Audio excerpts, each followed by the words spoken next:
In this video, I am going to provide you with a few different ideas that you can do instead of relocating your plumbing.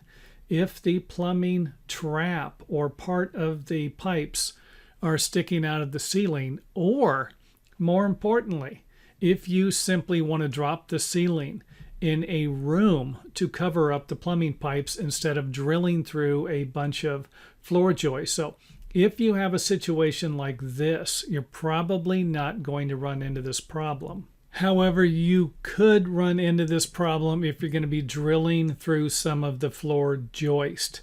So if you just have one line like this one, and you can drill through the joist within what's acceptable to the building codes or to a structural engineer, then you're not going to have a problem. But if for whatever reason you needed to have these pipes in an area where you shouldn't be drilling through the joist, like for example, believe it is within the bottom 2 inches or the top 2 inches of a particular joist, and it's not going to be uncommon for you to have a trap sticking down below the ceiling if you have a couple of different pipes, plumbing drainage pipes, coming off of this. So let's say you've got a 3-inch pipe coming off of a toilet here, and then off of that you have a bathtub and a shower, and this all has to fit within this floor.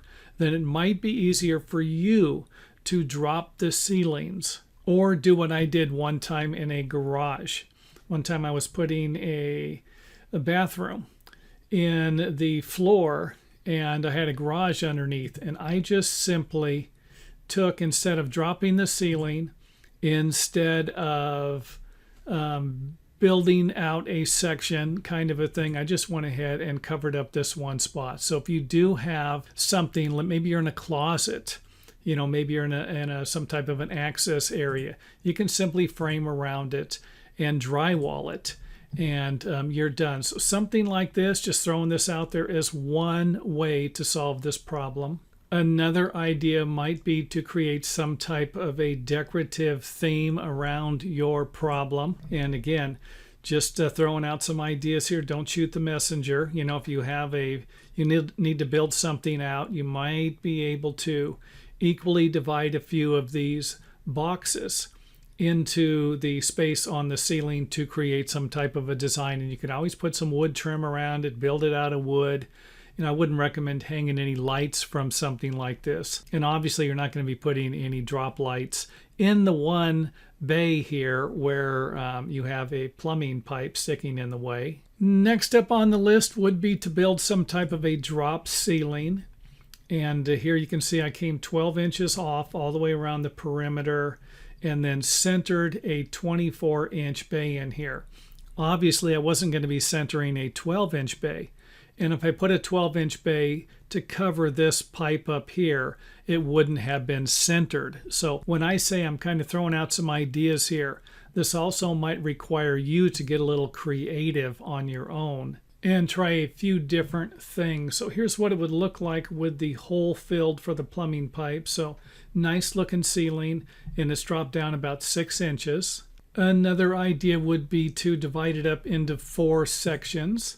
And again, this might help you with some of your plumbing. You might have a few pipes running in different directions, and that might require something like this here. So let's say I had a plumbing pipe coming this way, and I had a plumbing pipe coming this way, and then I had a plumbing pipe coming over here, but maybe I could get it into the bay through the drop ceiling and then into one of the joist bays in the floor. Then something like this might work to solve your problem. Again, just kind of throwing out some ideas to make the ceiling look a little nicer than it would if you just kind of put a little square up there, off-centered and off to the side, and people would come by, what's that? Something like this, they're not even going to question. However, this might not be the case if we need to drop this thing 12 or 16 inches just to get the plumbing in. So let's also take that into consideration before we drop our ceiling. You want to actually have some headroom in the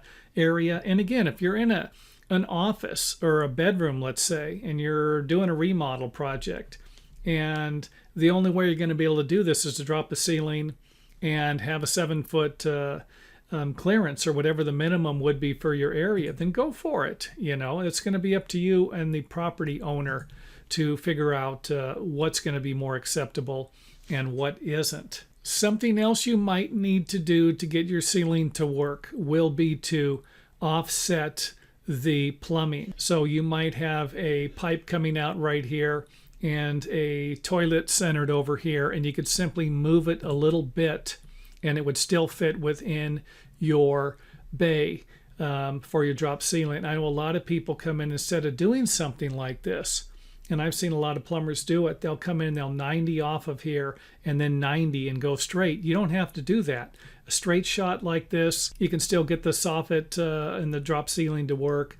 Then this is going to be a home run. Another great idea. And of course, here's the situation I'm talking about, where you need to get into the drop ceiling and then continue into another section of the drop ceiling to get something to work, or multiple pipes, for example, to fit in something like this. And again, this is kind of an example of what I was meaning to. Let me go back here a little bit, back to here.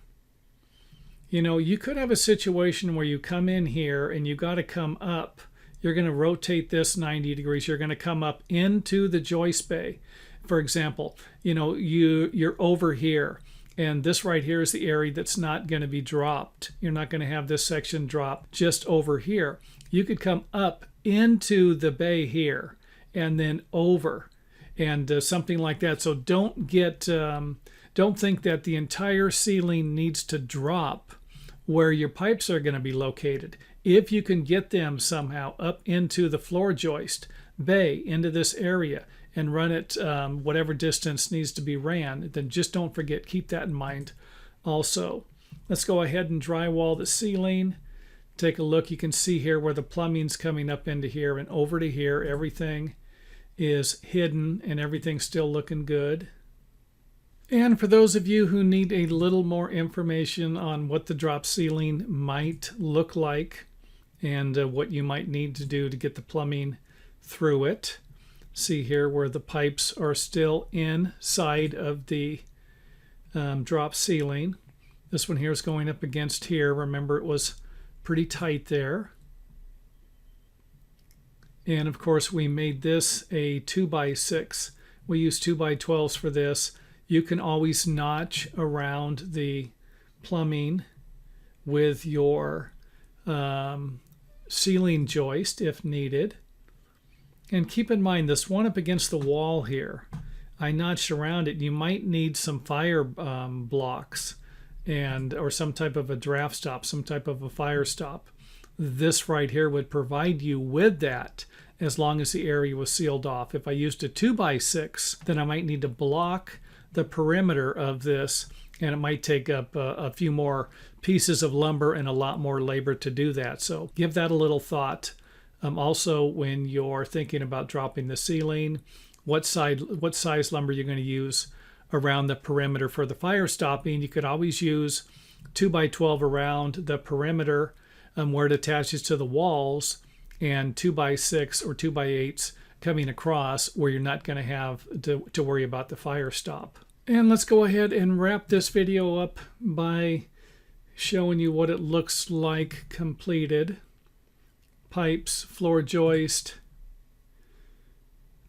the rim joist for the soffit, and you can see here how it is fire stopped.